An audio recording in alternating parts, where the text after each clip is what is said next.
بسم اللہ الرحمن الرحیم۔ نور وحی یوٹیوب چینل کے ناظرین، آج ہم آپ کو سیاستہ کی معروف کتاب جامع ترمذی کی پہلی حدیث سنائیں گے۔ اس حدیث میں دو باتیں بیان کی گئی ہیں۔ آئیے ہم ملاحظہ کرتے ہیں حدیث شریف کو۔ حدیث کے راوی ہیں ابن عمر رضی اللہ تعالی عنہ، اور وہ نبی صلی اللہ علیہ وسلم سے روایت کرتے ہیں، یعنی مرفوع حدیث ہے۔ رسول کریم علیہ السلام نے فرمایا، لا تقبل صلاة بغیر طہور، نماز بغیر پاکیزگی کے، بغیر طہارت کے قبول نہیں ہوتی۔ گندگی کسی بھی قسم کی ہو، نجاست کسی کی بھی قسم کی ہو، اس کے ساتھ نماز قبول نہیں ہوتی۔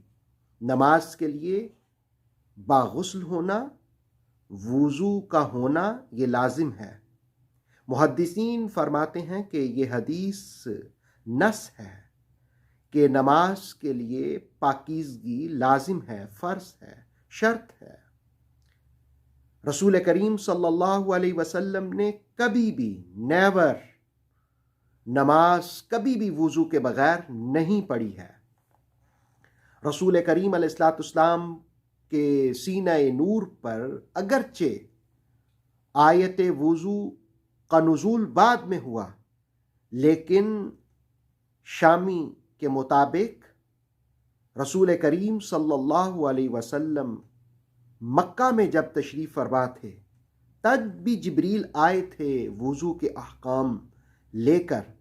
رسول کریم علیہ السلام نے کبھی بھی بغیر وضو کے نماز ادا نہیں فرمائی۔ نماز کے لیے پاکیزگی کا ہونا ضروری ہے۔ انسان کا جسم، وجود، کپڑے، جگہ، یہ ہر قسم کی گندگی اور آلائش سے پاک ہونے چاہیے۔ وہ گندگی حکمی ہو، وہ نجاست حکمی ہو یا حقیقی ہو۔ حکمی نجاست کا مطلب یہ ہوتا ہے کہ انسان کے وجود سے ہوا خارج ہوئی تو انسان کا وضو ٹوٹ گیا، حدث لاحق ہو گیا تو وضو ٹوٹ گیا۔ اب یہ حکمن ہے کہ اب وہ وضو کرے، اس لیے کہ بظاہر تو جسم میں کوئی گندگی نہیں ہے، تو اس لیے اس کو کہتے ہیں حکمی نجاست، اس کو بھی وضو کر کے دور کرنا۔ اور دوسرا ہے حقیقی نجاست، یعنی وجود پر کہیں نہ کہیں گندگی لگی ہو تو اس کو صاف کرنا، اس کو پاک کرنا، اور پھر وضو کر کے نماز پڑھنا۔ اس لیے کہ بغیر پاکیزگی کے نماز نہیں ہوتی۔ رسول کریم علیہ السلام نے فرمایا، لا تقبل صلاة بغیر طہور۔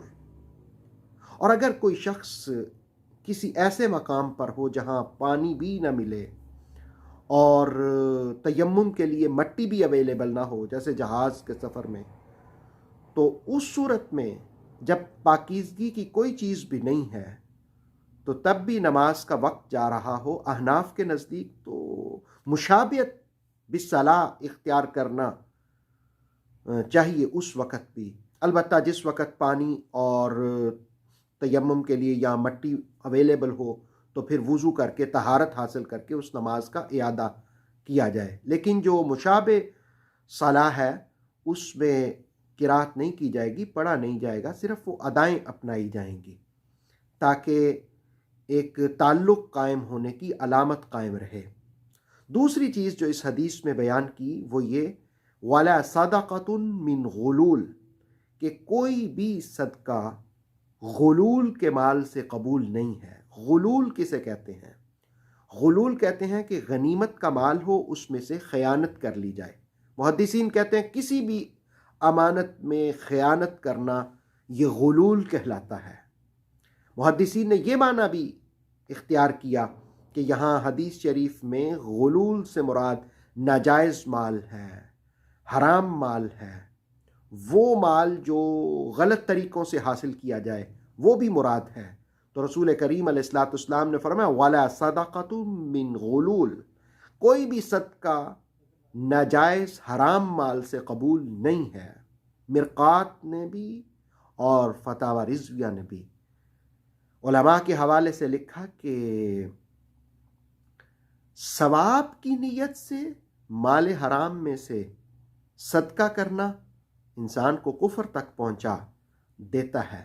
اس معاملے میں احتیاط کرنی چاہیے، انسان کو پاکیزہ مال کمانا چاہیے اور پاکیزہ ہی اللہ کی راہ میں خرچ کرنا چاہیے۔ اللہ تعالیٰ رسول کریم علیہ الصلاۃ والسلام کی اس حدیث پر ہم سب کو عمل کرنے کی توفیق عطا فرمائے۔ اتھینٹک اسلامک نالج کے لیے دیکھتے رہیے نور وحی YouTube channel. Please like, subscribe and share.